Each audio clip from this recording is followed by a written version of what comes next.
Pawi Ventura ng Missology pinagtanggol si Miss Supranational Philippines 2024 Alitea Ambrosio dahil sa pambabatikos sa kanya.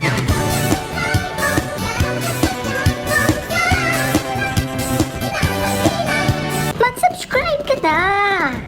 Hello Supranation! Welcome to my YouTube channel.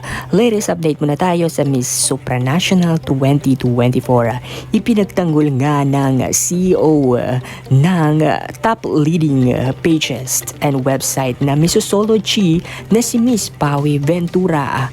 Ang pambato ng Pilipinas na si Miss Supra Philippines Alitea Ambrosio dahil sa mga natatanggap nitong bashing sa mga kapwa niya Pinoy. Hindi daw nga nagustuhan ng mga netizens at ilang kababayan ang ipinakitang preliminary performance na ang kandidata ng Pilipinas sa Miss Supranational.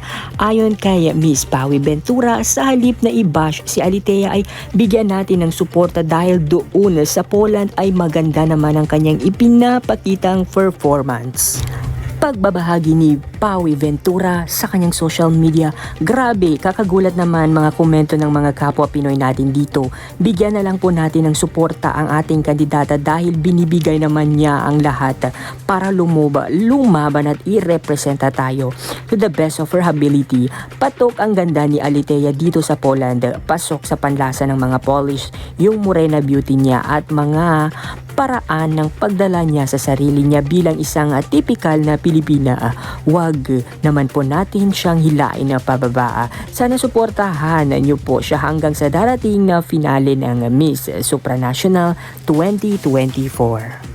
Kaya naman pageant lover, sa halip na batikusin natin si Alitea o mang-bash tayo ay suportahan na lang natin ang ating kapwa Pilipina para sa nalalapit na laban nito sa Miss Supranational 2024. Pasok na rin sa top 10 Supra fan vote si Alitea Ambrosio, kaya patuloy lang tayo sa pagboto sa kanya dahil kung sinong kandidatang makakalikom ng pinakamalaking boto ay otomatikong makakapasok na ito sa finalists.